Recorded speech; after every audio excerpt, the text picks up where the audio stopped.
My Sims can finally get out of their tiny houses. I'm making this house to celebrate my Sim, Arnold, and his dear family for completing the Carpenter challenge. And this was the family's final house before moving, by the way. This challenge has been ongoing in my channel for a while, and I recently completed it. Yes!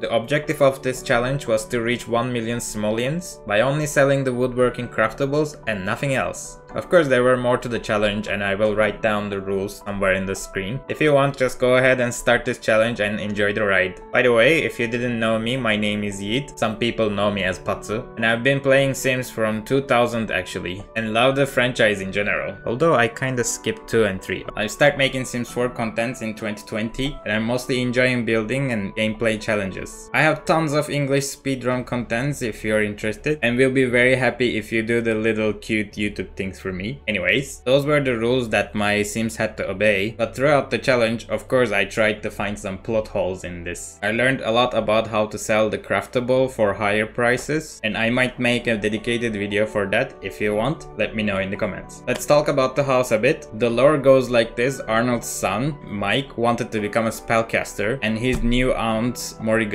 as she is a strong witch with ancient bloodline, she helped him to become a spellcaster at the final episode. There is also another spellcaster who is Cassandra Goth in this family, so the magic runs in this family, and I wanted to move this family to the Glimmer group because of this. Actually, the reason why that I wanted to build here, because I rarely build here and wanted to do something special over there all the time. This is Arnold's family. The guy with the different beard color is Arnold. His wife Ellen, who was made by another simmer through a challenge. His son Mike, his brother Ernesto, and Cassandra Goth became the wife to Ernesto, and they had a new infant at the end of the challenge. Cassandra is also the best friend to Arnold, and it's my version of makeover after the base game gods are updated. You can find this family with their old house in the gallery, and I also added Arnold's Carpenter store. I'm making this building like this, by the way, because I got inspired from a photo that was a modern house in the middle of the woods. Its walls were covered with glass and looked like woods were almost inside the house. That's why I thought this lot would be suitable and kinda give that same kind of vibe. And as the woods and trees are in the core of this challenge, of course the house needs to represent those aspects as well. So I wanted to put lots of plants and trees, and also it had to be an eco house because this family was always eco-friendly. They were always trying to save their resources. In the previous house as well, there was this house concept that I developed after, I think it was in the second version. There was a steel framed another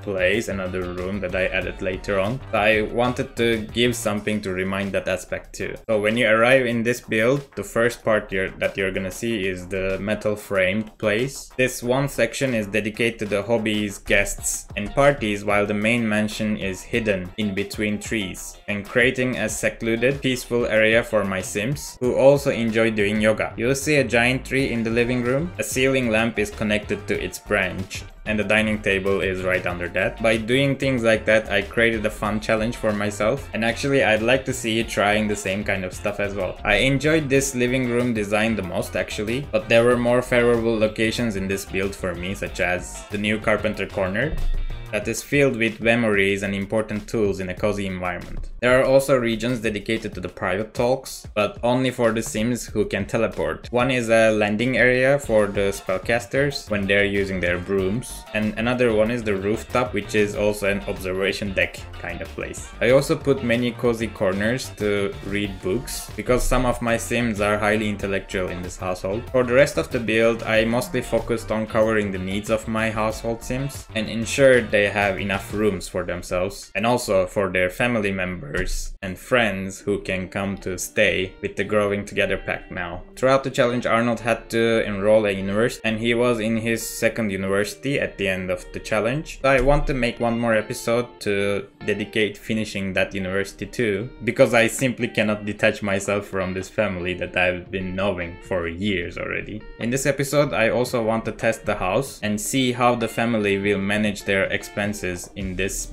big mansion. It's also another challenge. The cost of the house is around 300k and I used many packs. I'm sorry about that. I own too many packs and I'm not good at limiting myself. So if you want to see the pack restricted version of the same build, let me know in the comments. So I hope you like this build. I enjoyed a lot while building it. If you'd like to download, please be patient a bit since I want to apply different ceilings with the update coming in this July. You'll find it on my gallery and I will also announce from the social media when it is on the gallery. And of course in the YouTube community page. Also, there will be an English YouTube live stream in July 29th, which is Saturday, and I'll be continue building the next generation partial challenge build. I hope the time is suitable for you too. What is the partial challenge, you say? I added some information to the description. You may also check the hashtag in social media. Thank you so much for watching and I hope to see you again. Bye.